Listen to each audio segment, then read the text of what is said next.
Good morning. Welcome all who gathered here today.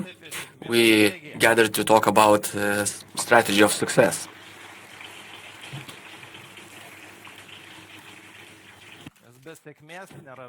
Because without success you can't have business, and without business you can't have assets. So you need success, you need a good strategy. In 1974, Swedish group ABBA won Eurovision. So that was 50 years ago. Back then they sang Waterloo about a military defeat, but this group is probably better known for the song Money Money, as well as for the song The Winner Takes It All, Loser Standing Tall. Back then, one of the most respectable and the most quickly developing corporations was General Electric, and its CEO was thought to be one of the main authorities in the business. And he also talked about winning. If you look at his picture, well, he's an obvious winner, not a loser. So he left probably the deepest impression. He left the most important lessons for the main Western corporations in the 20th century. Jack Welch taught, every year assess all the employees, rate them from the most successful to the least successful. And then you promote 10% and let 10% go. Jack Welch also taught us and talked about it. He said that I imagine an ideal corporation, an ideal business that would have a huge fleet, and every ship would have his plant, and those ships would sail between the countries with the cheapest labor and the cheapest taxes. So that would be very effective. So I don't remember the exact year, but in this age I had an opportunity to meet Jack Welch in Helsinki. And when journalists asked him what is a corporate responsibility, he, without delay, answered that corporate responsibility is profit. If there is no profit, there is no corporate responsibility. The authority of Jack Welch created the wealth of the 20th century. Jack Welch is still a huge authority for many businesses, both international and local. And the wealth that was created in the 20th century is indeed very impressive. And in the center, in the middle of that wealth, if we try to imagine what the progress of 20th century created, we should take an emotional stand in the Times Square, and the impression of wealth, of plenty in there represents the wealth that was created by the 20th century and by Jack Welch and all his followers. Humanity actually achieved a lot during that time, and all of us, we now feel the fruits of that progress. On the other hand, entering the 21st century, it became obvious that such a rapid progress also creates certain global tensions and global crises. And if we take a closer look, these crises and tensions lead towards the destruction of humanity. And these are not only words. So far, it is an obvious truth.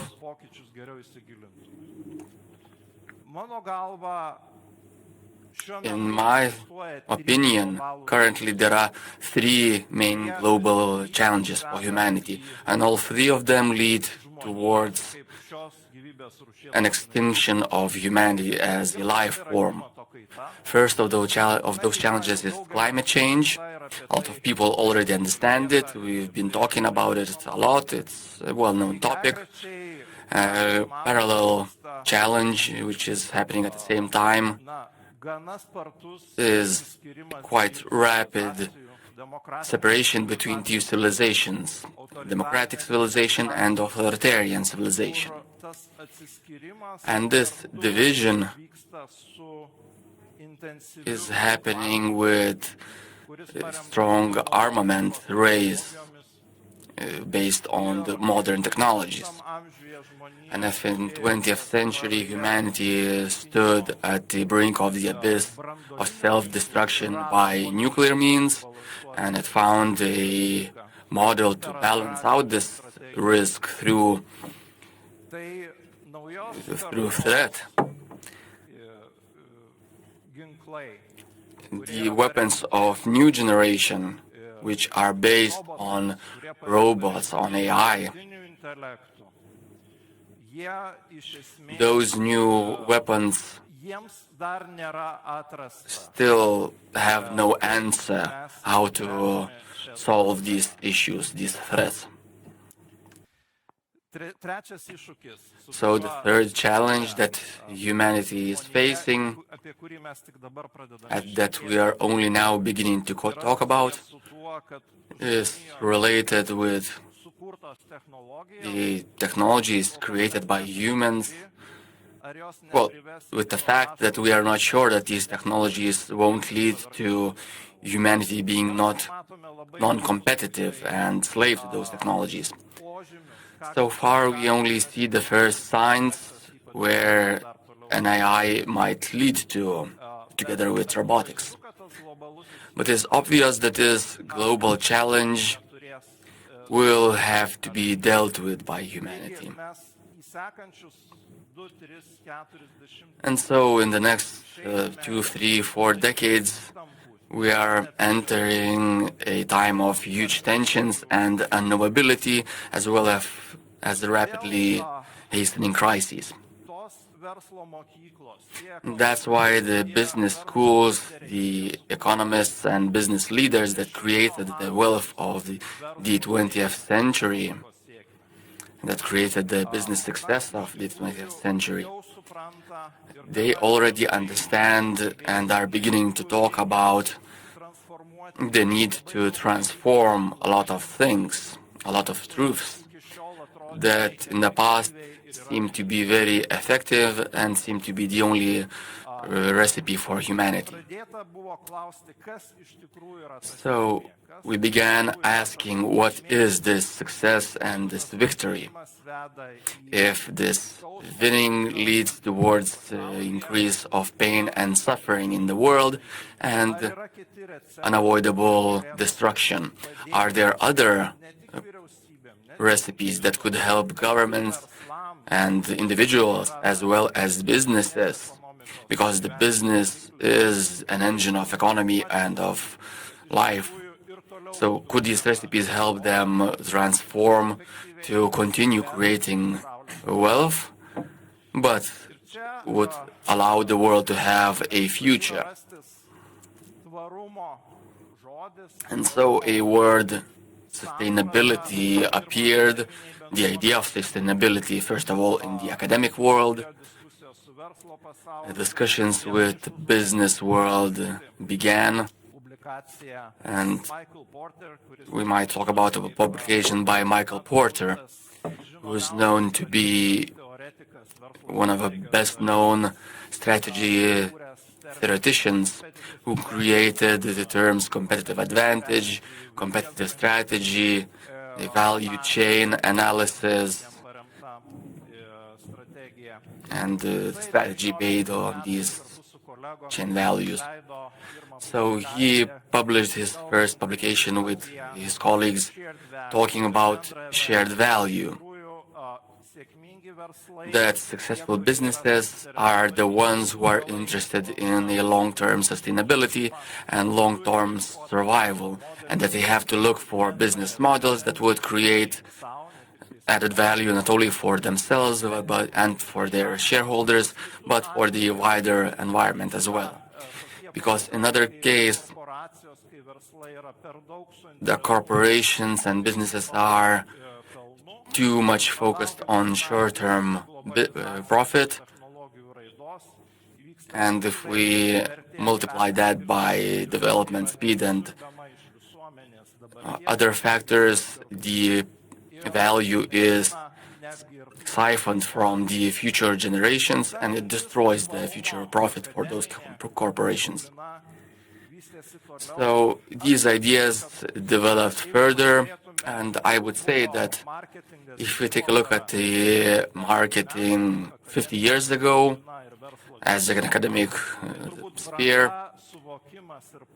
the maturity and experience of sustainability and of economic idea is currently at a similar stage. We're just at the beginning of understanding that we need to find new models. Quite recently, another professor from Harvard University, Angie Latti, in the year 2021, published a book, Deep Purpose. Ranji has been working for 20 years on the main topic in Harvard School of his, was the behavior of organizations. He worked with the largest, with the most interesting corporations around the globe, because Harvard has a perfect network to achieve the most modern and successful international businesses. So in 20 years, he managed to crystallize a certain framework and understanding that there are certain recipes. And he noticed that in the future, and already there are corporations that have exceptional performance and effectiveness that is based not on short-term goals and not only by profit, but that those businesses manage to incorporate solution of main challenges facing humanity profitably. And if they manage to find these solutions, they might transform corporate models that manage to be both profitable and sustainable. They collect people that are extremely motivated. And those businesses and those corporations are very successful because from their employees, from their people, and from the effectiveness of the corporation, the final efficiency and success depends on. So it's not quite easy to translate this idea. I would say that this is meaningful goal, and those businesses that have meaningful goal, they manage to implement it successfully and they can be profitable, orienting towards long-term goal rather than a short-term profit. Understanding of this task and purpose is an alternative to shallowness. Many times when we introduce transformations, we said that what we are doing, what we are stating not just appear benevolent. We are actually doing that.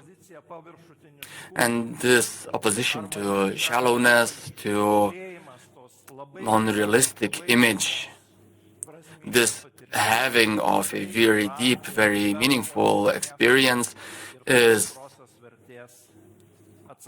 an answer to the real success of the business. In this book, while he was analyzing various businesses, Ranjay showed that various businesses have various opportunities and various means to achieve their goals. And some of those businesses, like General Electric in the 20th century, were oriented towards economic success, profits first. And quite often, even today, I hear in our society that business has this single purpose. For example, someone said that Ignitis was listed in the public market, so it has private shareholders. It will be only oriented towards profit. But that is actually a huge mistake, thinking that a modern corporation is only profit-oriented. There are businesses that have deep social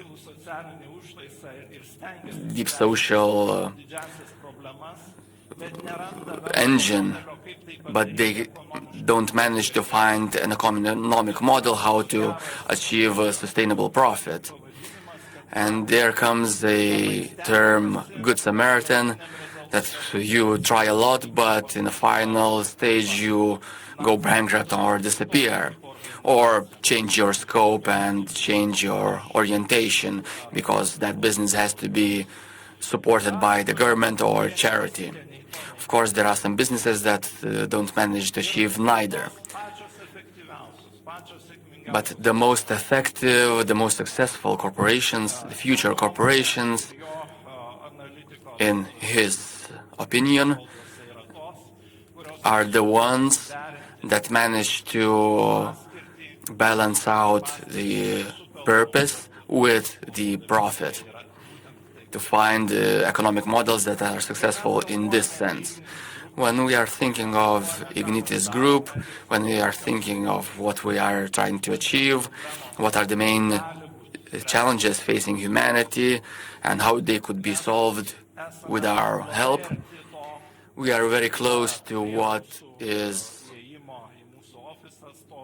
near our entrance to the office. There is a climate clock.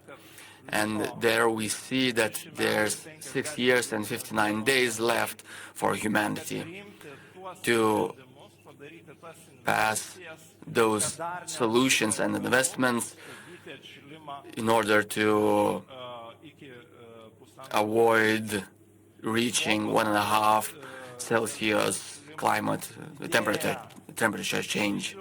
After 1.5 Celsius change, the risk of crisis of climate change increases.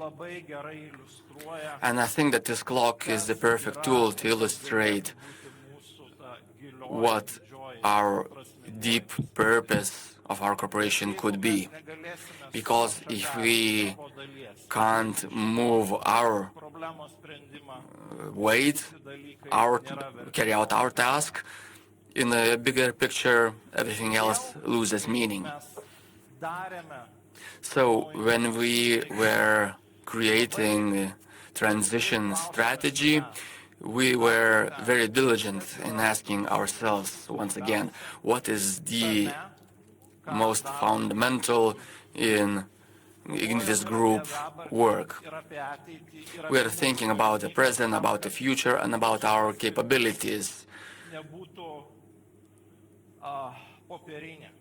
to avoid having a purpose only on paper, that it would be real, it would be live, not only in the heads of the CEOs, of the managers, but it would be in the heads of all the employees, that would be incorporated in our future path, and that would be the most essential for our organization.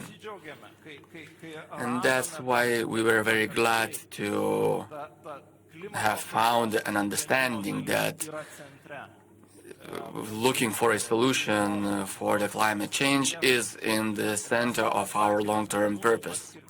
And we answered for ourselves that our goal is to create a 100% safe and sustainable energy system. Not 70%, not 80%, not half, but 100%. And this ecosystem is being created for the present generations and for the future generations. We're not only working for the future. This security and this sustainability that our work is creating should be felt as soon as possible, as well as for the future generations. Going in depth, we understand that our purpose will be achieved by being leaders in the regional transformation towards fully climate-neutral ecosystem. On the other hand, we understand that solving the regional issues and facilitating renewable energy flows is not the only solution. We see that the whole region, the northern region, has a huge potential to help the decarbonization of whole Europe. And so we see development and the development of green energy flows from the northern Europe to Central Europe. Why is it possible? Why is it a huge opportunity for both the Baltic states and Europe, and for Ignitis group as well? Well, it is available because of the environmental opportunities. In this map, we see that in the next decades there will be a lack of green energy in Central Europe. And in Germany, and other countries, it won't be possible to produce it due to huge demand and huge industry and population density. That's why they won't be able to make use of all the green energy sources. That's why the Baltic states and northern states will become energy donors and energy exporters of green energy and green hydrogen to Central Europe. These huge projects and these huge opportunities are being developed in the southern Europe as well, in Spain and Portugal. When I was talking about regional transformation, we understood that Lithuania is in a unique position and that the Baltic states in a unique position. And we saw that by carrying out investments that are described in our strategy, we have an opportunity to become one of the first countries in Europe with 100% green energy system. Generation and production is being developed at the same time, and it can ensure a system without a single cubic meter of fossil fuels.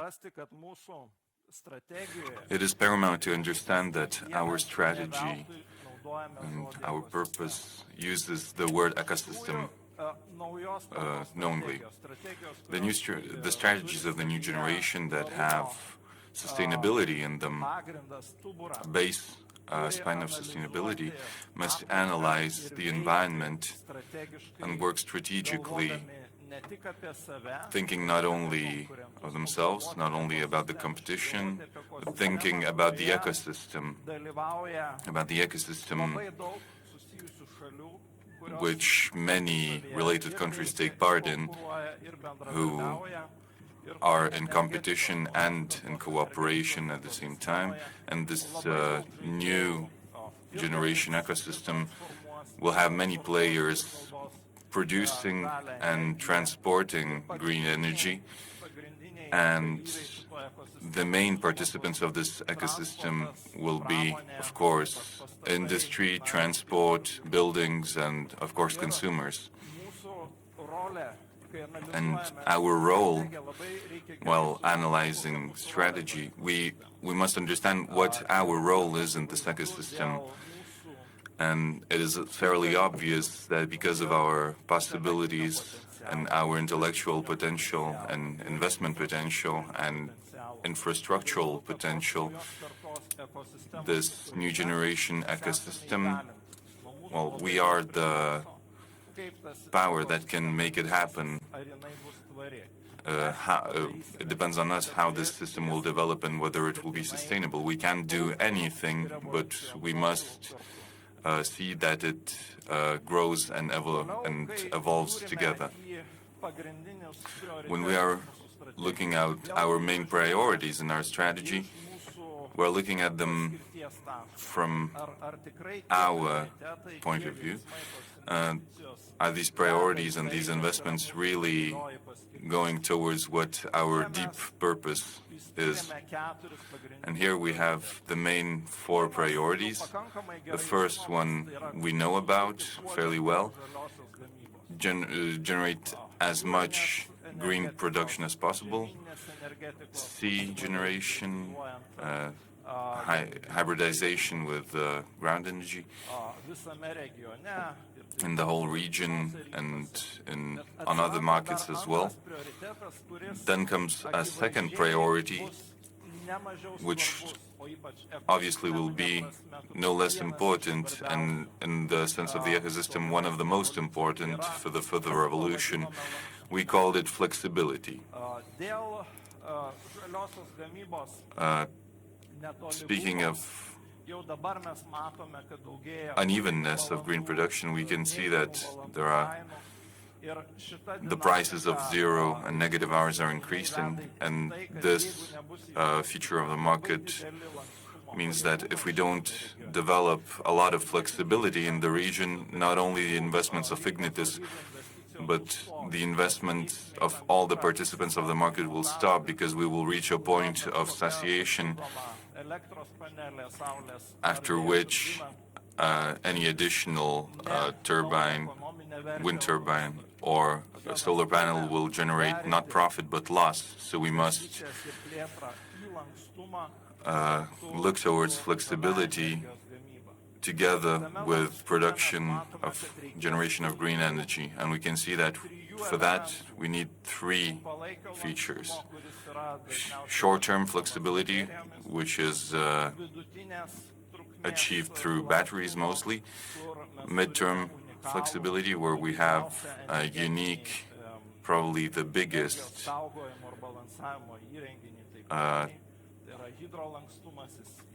feature for conserving energy, which is Ignitis. And also we need to invest in big industrial scale power to X, which is converting the power to hydrogen, so that we can use the surplus energy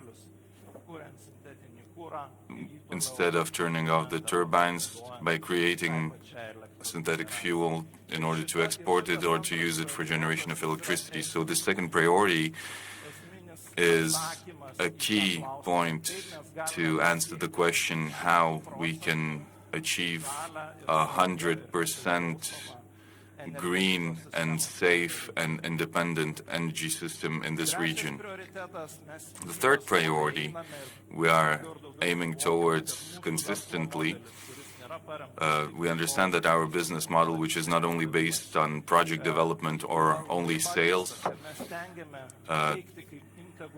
we are trying to work as an integrated group, of which the separate parts of business complement each other. So this integrated cooperation model will actually continue contributing very strongly to electrification from transport to industry, and also to the effective development of green generation and flexibility and transformation of all our client bases from fossil fuels to green energy. And the fourth one, we are going back to our deep purpose. And in light of all these actions, we must reach net zero goals, climate neutrality goals, and these are being moved forward. We were the first that said we can reach net zero in 2050, and now we are actually approaching that date, and we're saying it will be between 2040 and 2050. If this deep purpose and all our plans and all our strategy that we have announced will actually gain momentum and be successful, I really believe this date can be moved even closer, because we have really not a lot of time. So our deep purpose is to create 100% green and secure energy ecosystem, because security is no less important than being green for the regional ecosystem for present and future generations.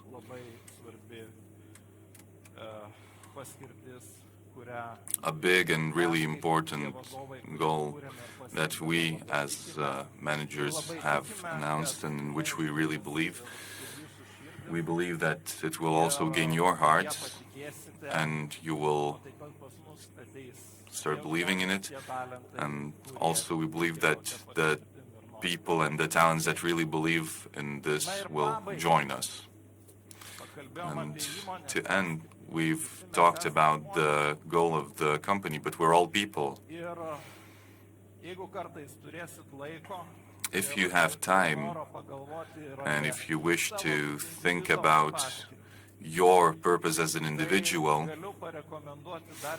I can recommend another book, because I've talked about more than one Harvard professor today, so a book by another Harvard professor and terrific human being, Clayton Christensen. Clayton has created the disruptive innovation theory, which some people call the most important business idea of the 21st century. So his book is about business, because all of the wisdom of economic theory that he's been analyzing throughout his life was also related to personal experience and reflection on his own purpose. So I would like to end this presentation on a recommendation to read a book that also talks about how to measure your life. Thank you.